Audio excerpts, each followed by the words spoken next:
Poštovani gledatelji, pratite još jedan dnevni pregled kriptoversa. Bitcoin se već danima trguje u uskom rasponu između 62 i 66k, dok tradicionalna ljetna apatija i nelikvidnost dodatno ruše volumen i volatilnost. Kao potencijalni katalizator čekala se objava američkog indeksa potrošačkih cijena ili CPI-a, no CPI je bio u skladu s prognozama, pa je i utjecaj na tržište bio minimalan. Ali to nikako ne znači da nema zanimljivih vijesti iz svijeta kripta. Mi vam danas, između ostaloga, donosimo kripto tržište u stanju hibernacije, BTC spot volumen na najnižoj razini u 2,5 godine, Strategy ponovno prodao Bitcoin i kupio svoje povlaštene dionice, Stretch sve bliži nominalnoj vrijednosti od $100. Hoće li se stoga Saylorova kompanija vratiti akumulaciji? Nije dosadno ni u svijetu altova, dok Harmony nakon novog haka polako, ali sigurno plovi u zaborav. Standard Chartered Chainlinkov link vidi na $200 ili 23x od sadašnje cijene. Registrirajte se na Coinbase i osvojite 15 eura bonusa. Nemojte riskirati s Mika nelicenciranim burzama. I naravno, ostanite s nama u dnevnom pregledu. Samo ovdje, samo na Kriptovers kanalu. Bitcoin tako u trenu snimanja ovog videa pleše između 63 i 64 tisuće dolara uz izrazito slabu aktivnost na tržištu. Kako navode analitičari K33 Researcha, spot volumen pao je na najnižu razinu u 2,5 godine, a trgovanje perpsima je na trogodišnjim minimumima. Čini se da tržište koliko toliko živim održavaju dvije suprotstavljene sile. S jedne strane su to američki spot BTC ETF-ovi koji su se unatoč značajnom odljevu od $144,6 milijuna u ponedjeljak ipak vratili pozitivnom trendu i u prošlom tjednu privukli više od $850 milijuna. Bili su to najsnažniji tjedni priljevi od sredine 4. mjeseca. Prema glavnom analitičaru CoinSharesa, Jamesu Butterfieldu, mogao bi to biti signal da su najniže vrijednosti ciklusa vjerojatno iza nas. No Butterfield upozorava da to ne podrazumijeva automatski povratak snažnom rastu.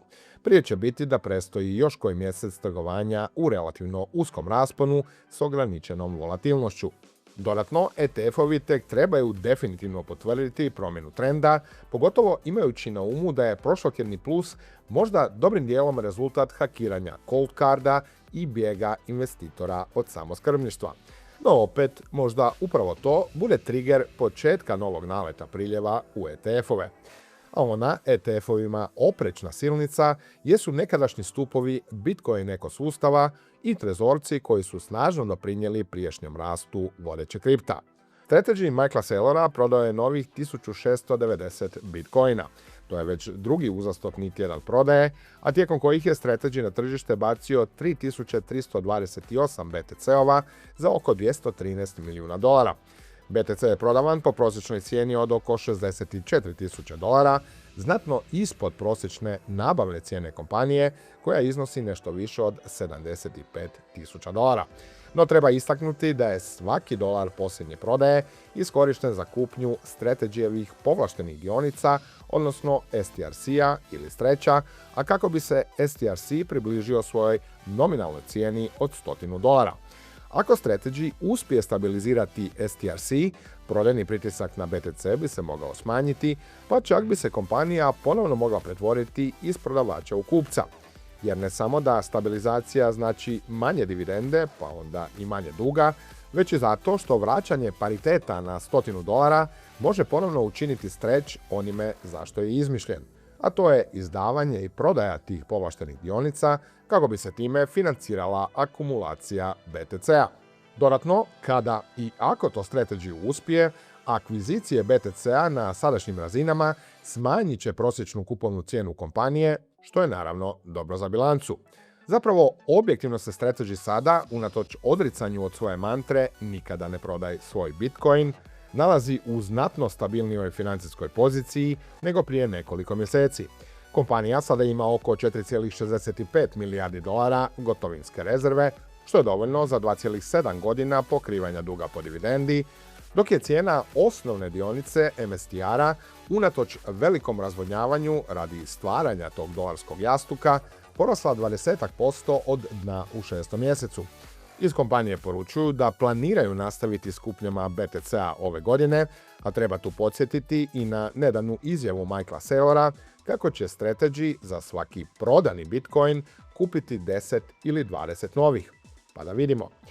A japanska kopija Saylorove kompanije, naravno Metaplanet, premjestila je 3881 Bitcoin, izvijestila je on-chain analitička platforma Look On-chain.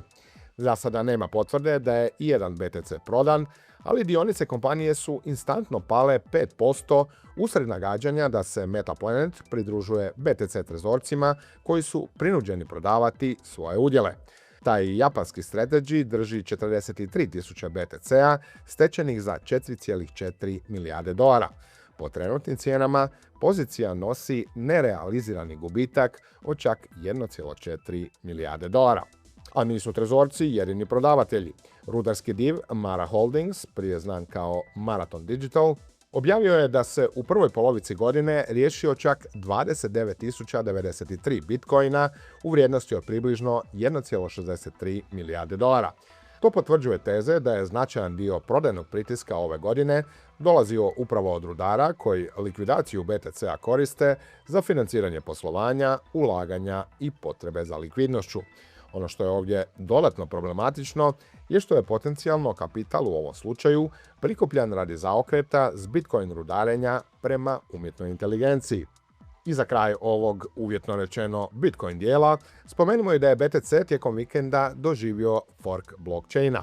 Naravno nije izbliza značajan kao onaj iz kojeg je nastao Bitcoin Cash, ali koji je svejedno izazvao kontroverze u zajednici.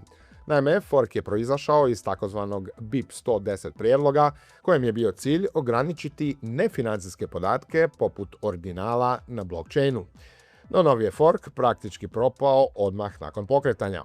Alternativni lanac proizveo je samo 2 bloka u otprilike 8 sati i vrlo brzo zaostao desecima blokova za glavnim Bitcoin chainom. Naime, jednostavno je imao mizernu potporu rudara, dakle premalo računalne snage da bi mogao normalno pratiti glavnu mrežu. A partner Cryptoversa je postao Coinbase. Ako ste u kriptu već neko vrijeme, znate da danas nije dovoljno samo kupiti određeni token ili coin, jednako je važno gdje i kako upravljate svojim digitalnim sredstvima. Coinbase je jedan od najpoznatijih kripto ekosustava i jedno od najtrgovanijih mjesta za kupnju, prodaju i upravljanje kriptovalutama. I ono što je sada najvažnije, Coinbase Luksemburg posluje pod MiCA regulacijom. Dakle, nema ograničenja trgovanja ili bilo kakvih limitacija korištenja. Ono što Coinbase izdvaja od većine konkurenata jest što je napravljen za različite razine korisnika. Ako ste tek na početku, aplikacija je jednostavna za korištenje. Možete istražiti više od 300 kriptovaluta, postaviti automatske kupnje, odnosno recurring buys, i postupno graditi svoj portfelj kroz vrijeme. Za korisnike koji imaju više iskustva, postoji napredni način trgovanja s dodatnim alatima, uključujući napredne grafikone i mogućnost detaljnijeg upravljanja transakcijama. Za korisnike pak koji aktivnije trguju postoji i Coinbase One, pretplatnički model koji kod jednostavnih kriptotrgovanja može omogućiti 0 trading naknada unutar određenih limita, dok se spread i dalje primjenjuje. Ekosustav uključuje i self-custodial wallet za upravljanje vlastitim kriptom, kao i Coinbase Visa karticu za korištenje kripta u svakodnevnom životu. Ovdje moram navesti da Visa kartica nije MiCA regulirana, te ju vode Coinbase-ovi partneri. Ako još nemate Coinbase račun, novi korisnici mogu ostvariti bonus od 15 € nakon registracije i ispunjavanja potrebnih koraka, a link za registraciju se nalazi u opisu ovog videa. Dakle, iskoristite priliku, registrirajte se na Coinbase i uzmite tih besplatnih 15 €. A makroslika postaje sve zanimljivija, pri čemu je Bitcoin prošli tjedan s te strane dobio izgovor za rast koji nije iskoristio. Naime, da podsjetim, američki su poslodavci u 7. mjesecu ukinuli 23.000 radnih mjesta, što je bio prvi neto gubitak od oporavka nakon pandemije i oštar podbačaj u odnosu na očekivanih 95.000 novih radnika. Tržišta su to protumačila kao dodatan argument da federalne rezerve neće ići u podizanje kamatnih stopa, što ide na ruku rizičnoj imovini. No sve što je vodeći kripto uspio napraviti jest relativno kratak skok iznad 65K. A ovaj su tjedan investitori čekali podatke o inflaciji u vidu objave indeksa potrošačkih cijena ili ti CPI-a kao dodatni signal kojim će smjerom ići američke monetarne vlasti prilikom sljedeće odluke o kamatnim stopama u 9. mjesecu. Srpanjski je CPI bio potpuno u skladu s predviđanjima ekonomista ili konkretno 3,4% u odnosu na 3,5% mjesec dana ranije. S obzirom da nije bilo nekog neočekivanog skoka inflacije, očekivanja da će Fed kamate ostaviti na sadašnjim razinama prema Fedwatch alatu CME grupe skočila su na 58%. Konteksta radi, krajem prošlog mjeseca bilo je više od 80% vjerojatnosti da će se ići u povećanje stopa.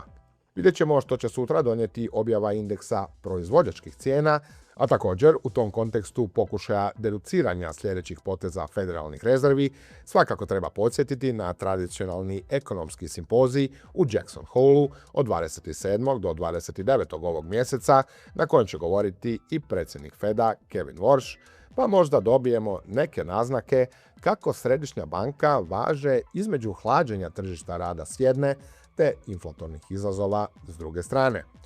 A na regulatornom frontu ništa novo, osim informacije da bi Senat SAD-a trebao glasati o Clarityu odmah po povratku s ljetne stanke, odnosno 15.9., te izjava da je sadašnja administracija potpuno predana usvajanju zakona, što samo po sebi ne znači baš ništa. Baš kao što to ne znači ni glasanje, jer ako ne dođe do kompromisa i dogovora s demokratima, republikanci jednostavno nemaju dovoljno ruku da zakon zaživi. S obzirom na sve probleme oko Claritya i nesuglasice dvije stranke, Polymarket trenutno predviđa tek 17% šanse da Clarity postane zakon do kraja godine. A u nedostatku zakonodavnog rješenja kolo bi mogli voditi regulatori. Naime, Američka komisija za vrijednosne papire i burze, dakle SEC, ovaj će petak predstaviti detalje potencijalnog regulatornog okvira za tokenizirane vrijednosne papire i određene kripto investicijske ugovore. Posebno je zanimljiva mogućnost stvaranja svojevrsne sigurne luke koja bi kripto startupima omogućila prodaju tokena u ranoj fazi razvoja bez njihovog automatskog tretiranja kao vrijednosnih papira. A dosta je zanimljivosti i iz svijeta altova, kako pozitivnih, tako i onih negativnih. Od fantastičnih prognoza cijene za Link do eksploatacije Harmony protokola. No krenimo s onim najvećim altcoinom. Cijena Ethera se vrti oko $1890, a za razliku od Strategija, njegova najveća trezorska kompanija nestaje s tjednim kupnjama. Bitmain je prošlog tjedna kupio dodatnih 7391 Ether i kontrolira oko 4,8% ukupne ponude. Time je već na 96% puta prema svom cilju držanja 5% ukupne ponude. Solana Sol je na $75 bez jačeg momentuma, iako su nakon nekoliko tjedana slabih priljeva Solana ETF-ovi zabilježili najveći priljev kapitala u 3 mjeseca, što bi moglo ukazivati na povratak institucionalnog interesa za taj blockchain. A hit al priča je prognoza Standard Charterda, odnosno Jeffa Kendricka, globalnog voditelja istraživanja digitalne imovine u toj multinacionalnoj banci, koji je procijenio da bi čelnikov Link do 2030. mogao skočiti na čak $200 sa sadašnjih $8,70. I nije to bez rezona. Naime, Kendrick smatra da će vrijednost tokenizirane imovine na blockchainu porasti otprilike 12 puta na $4 bilijuna do kraja 2028. dok će imovina raspoređena u DeFi-u porasti 37 puta na $2,7 bilijuna do 2030. Budući da Chainlink kao vodeći Oracle naplaćuje dostavu podataka iz stvarnog svijeta, Kendrick procjenjuje da bi njegove naknade trebale porasti oko 25 puta tijekom tog razdoblja i pretpostavlja da će samim time cijena tokena pratiti rast naknada. Iz Standard Charterda do iste te 2030. Bitcoin vide na $500,000, a Ether na $40,000. A za razliku od Linka, koji bi, sudeći prema ovome, trebao imati blistavu budućnost, Harmony One mogao bi juriti prema ništavilu.